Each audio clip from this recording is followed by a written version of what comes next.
Perkenalkan, nama saya Hafiz Aditya Pratama dengan NIM 24115951. Kali ini saya akan menjelaskan ataupun mempresentasikan tentang evolusi komputer dari generasi ke generasi berikutnya. Yaitu yang pertama, yaitu komputer generasi pertama. Itu muncul pada tahun 1940 sampai dengan 1959. Generasi pertama dimulai ketika komputer digunakan dalam akademisi ataupun militer, seperti komputer Artana Softberry yang dibuat pada tahun 1937 untuk menyelesaikan sistem persamaan linear, dan juga komputer Colossus untuk memecahkan kode rahasia Jerman. Kemudian ENIAC yang dibangun pada tahun 1946 menjadi komputer pertama untuk tujuan umum. Ketika komputernya dinyalakan untuk pertama kali, Philadelphia mengalami mati listrik. Komputer generasi ini menggunakan tabung vakum untuk menyimpan data dan juga ukurannya yang memakan satu ruangan saja. Untuk ciri-ciri komputer ini adalah terbuat dari tabung vakum yang memerlukan daya listrik yang sangat banyak dan juga penyimpanan yang sangat kecil. Dan selanjutnya yaitu generasi kedua yang dimulai pada tahun 1959 sampai dengan 1965. Komputer pada tahun 1960-an dikembangkan dengan transistor yang memiliki daya listrik dan juga ukuran yang lebih jauh kecil daripada generasi yang pertama. Bahasa mesin pada komputer juga menggunakan bahasa assembly, yang dimana komputer transistor ini mulai dipakai pada lembaga-lembaga pemerintah dan juga universitas untuk tujuan ilmiah.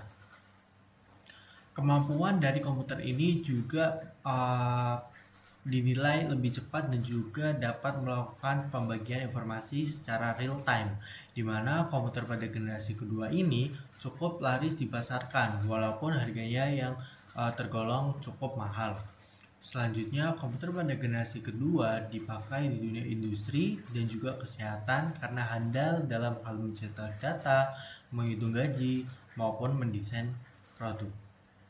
Selanjutnya kita akan lanjut ke generasi ketiga, di mana generasi ketiga mulai pada tahun 1965 sampai dengan 1971, di mana komputer generasi kedua ini menggunakan transistor yang memang telah membuat ukurannya menjadi jauh lebih kecil dan memiliki daya yang lebih hemat daripada generasi sebelumnya. Sayangnya komputer ini menghasilkan panas yang sangat besar yang ketika kita pakai berisiko merusak bagian komputer yang lainnya. Hingga akhirnya pada tahun 1958 ada seorang ilmuwan dari Amerika Serikat yang bernama Jack Keble yang berhasil menemukan solusi dari masalah transistor tersebut, yaitu dengan memanfaatkan sirkuit integrasi ataupun IC yang dikombinasikan dengan 3 komponen elektronik dalam piringan silikon kecil yang terbuat dari pasir kuarsa.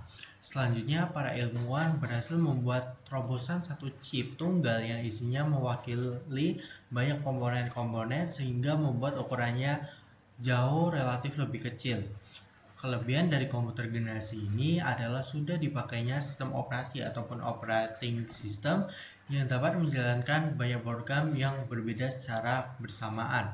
Komputer generasi ketiga ini meliputi IBM 30, UNIVAC 9000, dan juga GF 600. Kita akan lanjut ke generasi keempat, di mana generasi keempat ini muncul pada tahun 1971 hingga 1980. Pada generasi keempat ini, banyak sekali perusahaan-perusahaan yang berhasil bermanuver dengan menggunakan chip tunggal yang menampung berbagai ribuan komponen komputer dengan menggunakan teknologi LSI ataupun Large Scale Integration. Yang selanjutnya, chip ini transformasi menjadi FLSI atau Very LSI, yaitu chip yang berisi ratusan ribu LC yang pada akhirnya tercipta komputer mikro. Pada tahun 1970, perusahaan Intel mengenalkan mikrokomputer 4-bit, di mana komputer pada generasi keempat ini memakai chip yang berisi 230 transistor yang menjalankan 60.000 operasi dalam hitungan detik.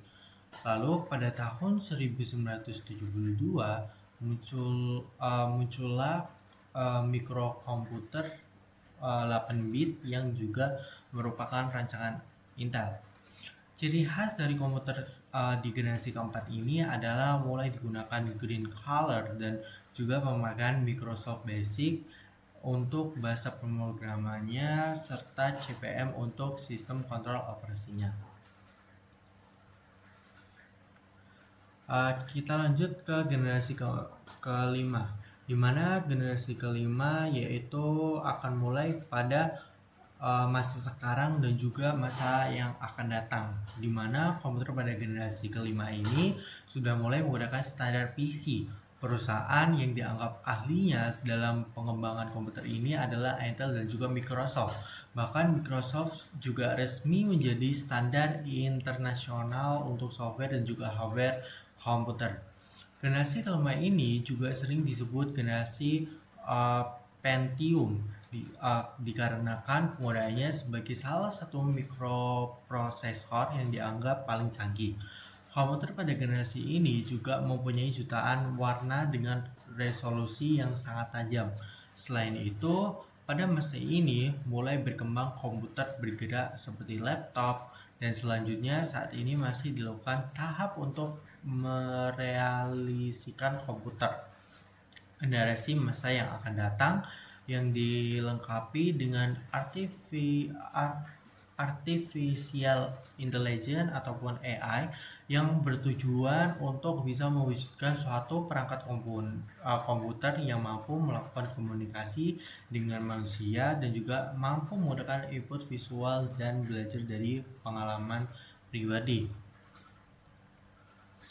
Mungkin itu saja yang bisa saya jelaskan, semoga bermanfaat. Kurang lebihnya mohon maaf. Wassalamualaikum warahmatullahi wabarakatuh.